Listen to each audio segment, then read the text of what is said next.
important thing in a successful service is? Believe it or not, it's the consultation.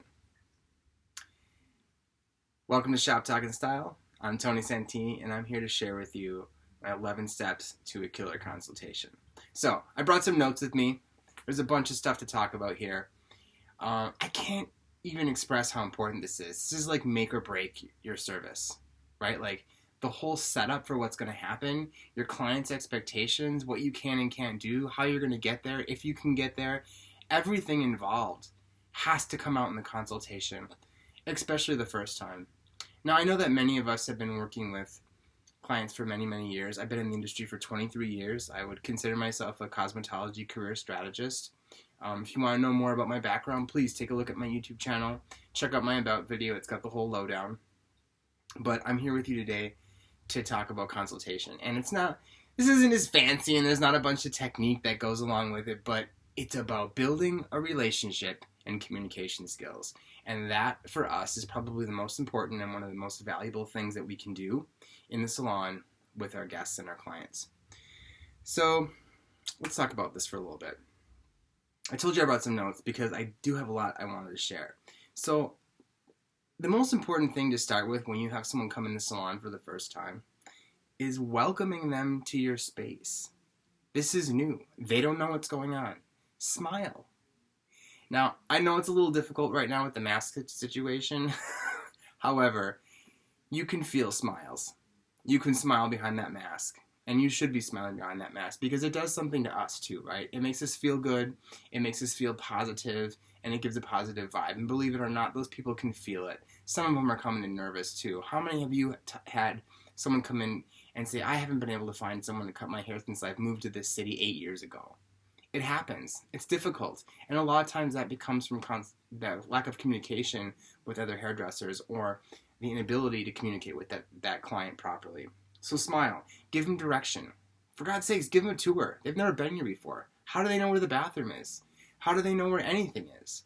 Show them around so that they feel comfortable. Let them know that this is their space, right? While they're here paying you, this is their place. So make sure that they know where everything is. Anything that they might need, especially the Wi-Fi password, because you know when people are doing color, they're working. Sit down and face them. This, like talking behind your client into the mirror, it's very impersonal. Can it get the job done? Yeah, sometimes it can get the job done, but here's the thing. Like, these little things that put you the step above the next person that this person encounters is going to be the reason, could be the reason why they come back to you.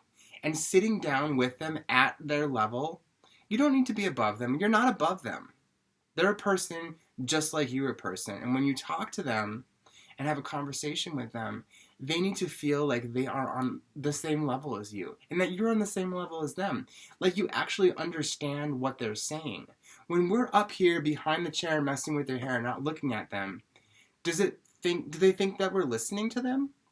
Probably not. And are we listening? Probably not, because we're messing with their hair and we're not even paying attention to what they're saying. So get on their level, pull up a stool, have a conversation with these people, get to know them, build a relationship with them. You want them long term? You want them to come back? Then they need to have a reason to come back, and starting with the relationship is a really important part of this.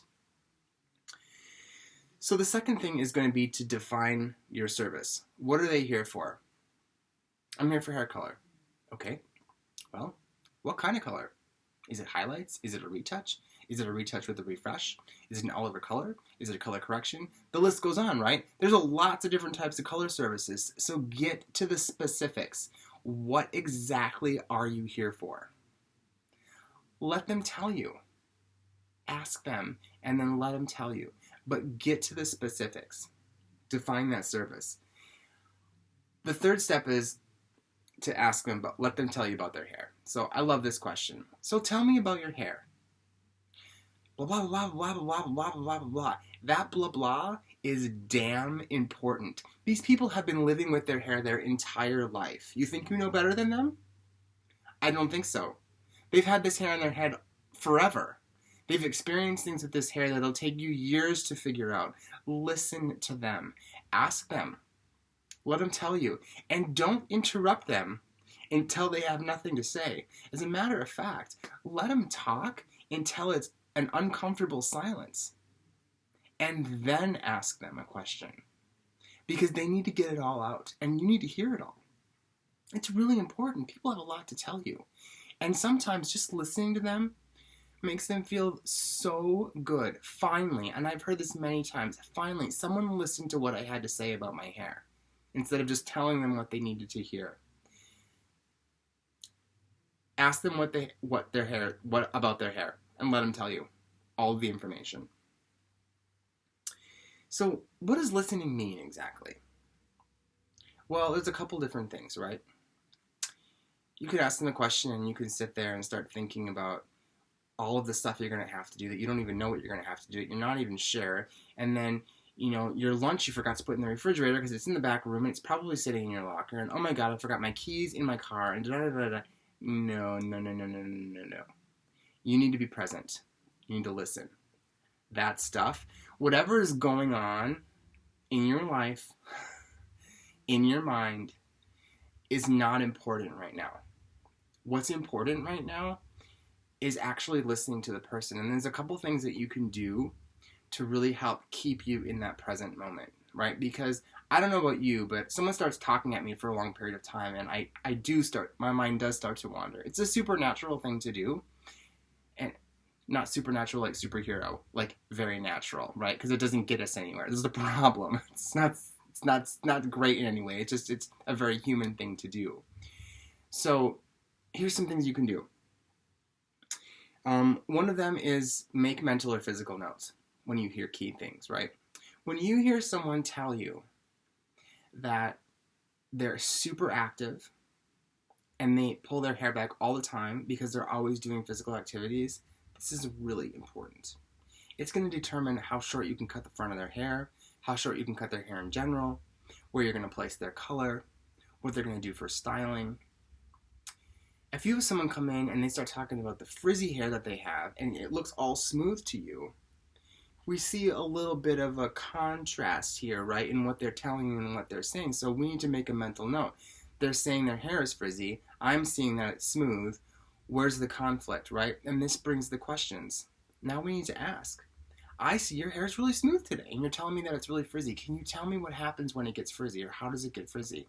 Oh, as soon as I wash it, it's going to be a nightmare. Now you know. This guest has been blowing her hair out, possibly flat ironing it. Those are things she's doing at home. Why is that important to know? Because it's going to help us determine what type of style she needs to be wearing. If that's what she's comfortable with, we need to look at pictures with her, and when she picks out a picture that's smooth and sleek, we need to make sure she's using the right products and tools to get it there. So make some mental notes or physical notes even. I have definitely pulled out an iPad or a piece of paper and a pencil when someone's telling me something, especially when they're giving me a lot of information. It's hard to remember everything for the first time. Once you get used to this, it becomes a little bit easier, but in the beginning, make some notes and just tell them up front, hey, I'm going to grab this piece of paper and pencil, and I'm just going to take a few notes as you're talking to me so that I make sure to understand what you're getting. This helps us listen. It keeps us focused on what the client is telling us. And it also helps us know what we need to clarify and what we need to ask questions about. So that was the fifth thing. Make mental notes and make mental or physical notes. The next thing is going to be asking questions for clarification. And this really helps for us to understand what our client is telling us. Just like I mentioned earlier about the client having smooth hair and she's telling you that it's frizzy, like we need to figure out what exactly is going on here, right? You can't assume anything, because you don't really know the whole story until you can get all of the information. So when we talk about clarification, here's some questions that are going to be really important for you to ask and to find out. What's their routine with their hair? What's their shampoo routine? What if your client only shampoos once or twice a week? What are they doing in between? Because if you do a hairstyle on them that isn't going to last overnight, that's going to be a problem if they're not going to shampoo every day or they're not going to get their hair wet every day. So find out what their hair routine is. This gives you an idea of what they're comfortable with, also what they're willing to do, and maybe if they're wanting to do something today that's out of their routine, you can ask them if they're willing to try something different or do something different, right?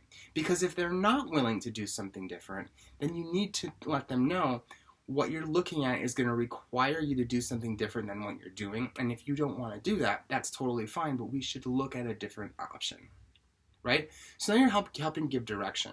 So this comes to the point of someone coming in and saying, I want this picture. And it doesn't necessarily mean that you have to do that for them, right? That's just the starting off point. The questions are going to be what gets us to what really is going to work for this person. Another great question is, what type of styling do they do?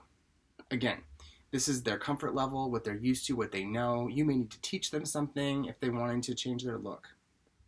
What types of products and tools do they use? Again, this lets you understand where their comfort level with styling is. Also, what are they using for products? Like, this is our retail option, right? We need to know, like, do they have products at home? Are they even using products? Are the products that they're using going to work for what they're looking for? We need to then keep a mental note of, okay, hey, I need to make sure that I recommend this and this because the style that they're looking for is requiring these types of products. So it gives you a heads up on what they're doing and what they already know about their products. And what kind of commitments do they want? Here's a huge one. Oh my God. I mean, just think about someone coming in with dark hair that wants to go blonde. I mean, I'm all over it. I love a good change, right? But that's high maintenance. That person's going to need to be back in 4 weeks, right? And if she doesn't want to come back in 12, that's going to be a problem. And we need to have that clear conversation ahead of time so that they know that. Plus, I don't really want my work walking around out there looking a mess because I did something on someone that they weren't willing to keep up. You can make someone have a beautiful inspiration of blonde with pieces around their face or peekaboos that come out around the bottom to make it look beautiful without a lot of maintenance. There's a lot of different ideas that you can do to give the effect of blonde and not do an all-over blonde process on someone who doesn't want to commit to that. And that's just one example. I mean, short haircuts are also maintenance too, right? If someone's going to wear their hair real close cropped around the ear and they don't want to get their hair cut but every 8 or 9 weeks and 10 weeks or whatever, like, it might not work out. It might not be the best. Or you might have to adjust the style so that they can let it grow that long. I also have those clients. For some reason, I ended up with a whole lot of people who don't like to do a lot with their hair and like to go a long time between their appointments. So I need to be creative in what I'm doing for them and giving them a look that's going to be able to do that. It actually works out fine for me because I have a very large clientele that comes in with longer distances between their appointments, and it works out fine for me. It just happened to go that way, and I'm cool with it. But if you have people that are coming in every 4 to 6 weeks, then you're going to be working with a different type of clientele, right? Understanding, though, that you need to know how long they're willing to come in. There's a definite crunch right now with money. And let's be honest, this has been going on for a long time. When I opened my first salon in 2008, it's right when that first recession hit. And people, they're going to come to the salon, but they're not coming 4 to 6 weeks. They're coming 8 to 12 weeks now. So we had to get real creative on services that would last a lot longer. Coloring services, haircuts, and styling. Another one that's really important to understand is what type of activities do they enjoy doing. This has a lot to do with functionality and care of their hair, right? Swimmers are going to need different hair care than, people who like to travel for leisure and are inside all the time. Very different situations. So we need to be able to understand what to recommend to those people to make sure that their hair looks good and stays in a good position. So find out what those activities are. This goes back to how long does the front need to be, because if they need to get it all back, or what's their profession. And this is another one, another question, like what type of environments do they frequent? And I say environments because these could be professional environments, personal environments, clubbing environments, who knows? But whatever is important to them, we need to be able to figure out how we can make their hairstyle function properly for the things that they enjoy doing. I mean, there's not a whole lot of clubbing going on right now, but regardless, if someone likes to look like they're going clubbing, then we need to make sure that we can give them something that's going to look like that, right? So those are some good questions. Just to recap that one more time, what's the routine for what they do with their hair? What type of styling do they do? What products and tools do they use? What styling commitments do they want? What maintenance commitments do they want? What activities do they enjoy for functionality and care? And then what environments do they frequent? Those hit a lot of the bases, And if you ask the question, just let the client talk it out. You may find that you run into some contradictions there. Oh, I just have to keep my hair out of my face, but oh my God, I totally want bangs. Doesn't make sense, right? So start asking some more questions. Is it going to be okay for you if you have these bangs here? Because what I'm hearing is that you like it all off of your face. Yeah, I totally don't mind as long as they're short enough, right? So now you got your answer. It's all about the questioning, and it's all about finding out, if something isn't jiving with what they're saying and what they want, then you need to ask questions on what's not connecting. This is a great one, number 7. Use pictures. I mean, I've had people come in the salon and be like, oh, I suppose you don't want to see any pictures. I'm like, no, I want to see pictures because I cannot see what's in your head. My first learning experience with this was with a client who came in and wanted strawberry blonde hair. Of course I know what strawberry blonde hair looks like, so I did strawberry blonde hair on her. And guess what? When I blew that hair out, she was like, this is red. I'm like, it's totally strawberry blonde hair. Yeah, well, her strawberry blonde looked like a golden blonde. She's not wrong, and I'm not right. Our ideas were different. What we saw in our heads were different. You don't have to explain to a client that what they're looking at isn't strawberry blonde. It doesn't really matter. All you need to know is that that's what they think is strawberry blonde, or that's what they think is ash blonde, or that's what they think is golden blonde, or that's what they think is light brown. Doesn't matter what you call it. You don't have to educate them on the proper terminology of what the color is that they're looking at. You just need to know what they're looking at and what they're seeing in their head so that you can formulate the color properly to put it on their hair. If you want to have a discussion about what ash blonde is and what golden blonde is, that's fine, but really what that ends up doing is just opening a bunch of conflict and possible argument about what is and isn't. Who cares? I don't got time for that anyway. I got another appointment coming in. You just got to get that color done the way that they want it done, right? So just ask some questions. Look at the pictures. So good. Over the ear was another learning experience, because let me tell you what, you can cut that over the ear, or you can cut that so it sits over the ear. 2 different things, very different result, very unhappy if it's not the one they were looking for. So, pictures are great. So let's talk about what's possible, right? If your hair is black and it's been box colored a couple times, you're probably not going to get blonde. Let's just be honest. And I've had this happen to me before too. I've had people come in, they've had multiple home color processes, and they want to get back to their natural color. Well, the reality is that's not going to happen today. It's not going to happen tomorrow, probably not on your 3rd or 4th appointment until we can actually start growing your hair in to get that blended. Some people don't want to hear it, and that's fine. But don't do the service then. Because the thing is that you're going to promise them something that's not going to happen. And if you really believe you can do that, you better exactly share with them what your result's going to be. And know that if their natural hair color is going to be the result you're going to be able to do. And how long is that going to last until it fades? You can't tell me that hair doesn't get brassy in between appointments, especially if she's only coming in every 12 weeks. So now we have a maintenance situation, right? Which is fine. Not a big deal. But they just need to be aware of it. You need to give them all the information so that they can make an educated decision. And if you don't ask the right questions or enough questions, and you don't give them enough information, when the hair that they ask for isn't what you provide, guess whose fault it is? Yours. Well, they didn't tell me. No. You didn't ask. You need to learn how to ask questions. It's going to save you. This will be a successful service every single time if you get the information that you need from them and they get the information to make an educated decision. And you can guide them. No problem with that. But you gotta do this relationship building communication first. The 9th thing that I want to talk about is breaking down cost and maintenance. Again, this is really important. I know a lot of people don't like to talk about money, but they're coming in to pay for a service, so clearly they know they're spending money, right? It is what it is. You need to let them know. I mean, I have specific treatments that I do between my color services, and I do a specific treatment with every color surface, and I let my clients know the first time around that I do this specific treatment afterwards to make their color last longer and replace the protein that I took out of their hair during the color service so that the integrity of the hair stays. And that's just the way it is, because I want my color services to be the best that they can be, and the product's not free, and neither is my time, and I have a standard that I'm upholding on the type of service that I'm doing. That's the client I'm looking for. And not everybody's down with it, but that's what I do.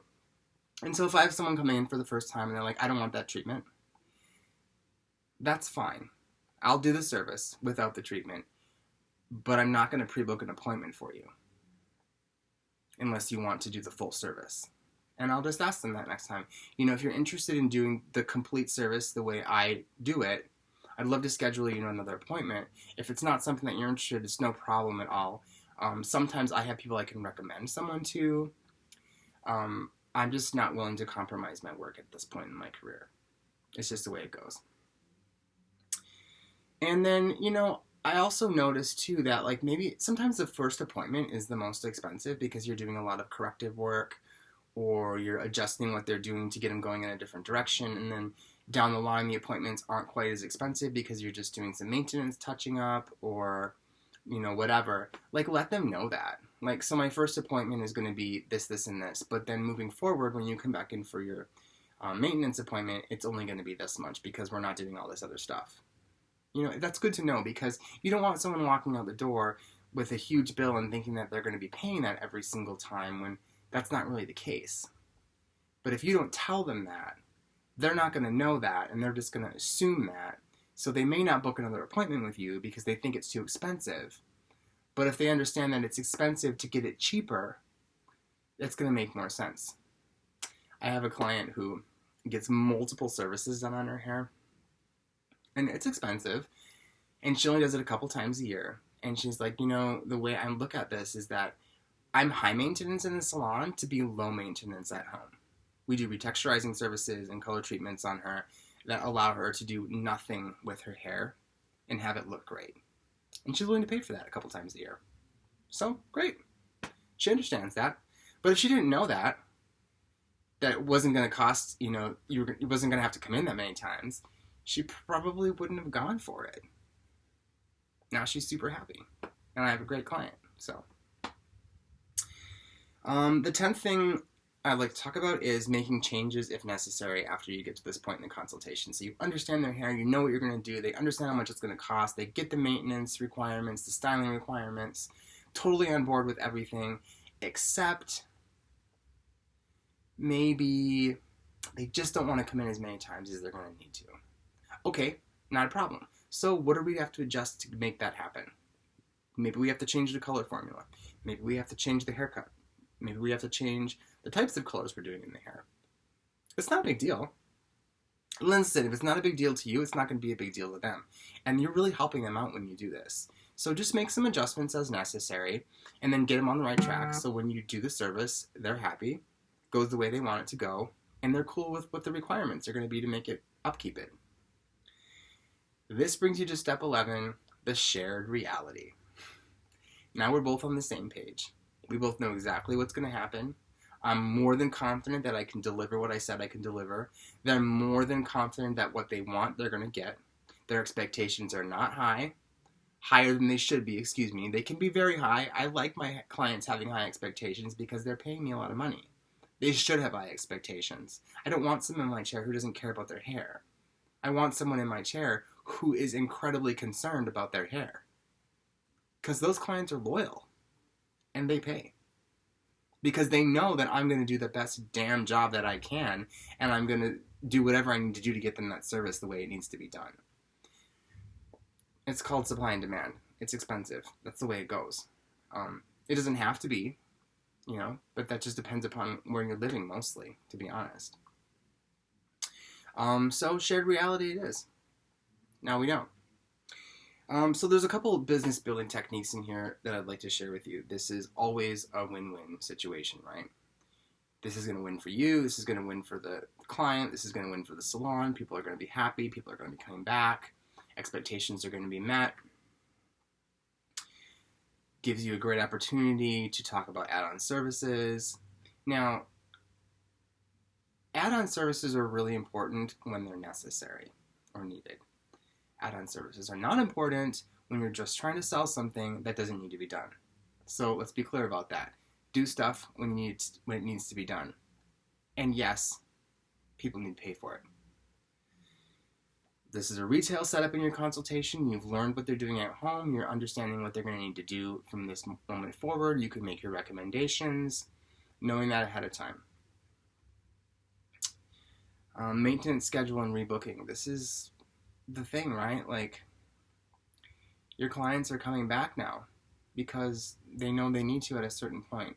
And that ends up happening because of the consultation. So you're able to rebook that service and that client to do that. And then ask for a referral. Man, if you're doing a good job, meet their friends. Like, I can't tell you how many amazing people I have come in and see me. I feel so grateful every time they send someone in. And if they're that awesome, yeah, I want to ask them, hey, who else do you know that's looking for a stylist? Who needs their hair done? Who's not getting what they want? Because I will be able to give it to them. And I can, because we just talked exactly about how to make that happen. Even if it's not what they come in wanting, they're going to be happy with what they left with because you got them there and it makes sense. So ask for the referral. I mean, that's how we build our business. If we're doing a good job, people want us to stay in business. They like the way they look because we're part of it. Appreciate that. It's really important. So, on that note, if you have an amazing consultation technique and something to share, by all means, email me at shoptalkandstyle@gmail.com. Put it in the comments.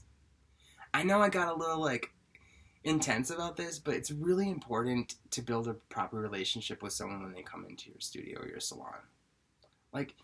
They're trusting you to take care of them and make them look good. We should be able to get them to that point in a super professional and really reasonable way, right? So let me know what you're doing. If you find things that are working really well, please, by all means, share. And that's kind of it. Check this consultation thing out. It's super fun. Do it with your friends. Ask a million questions. Watch what happens. You get so much information. People love talking about themselves. So, let them. Okay, see you next time.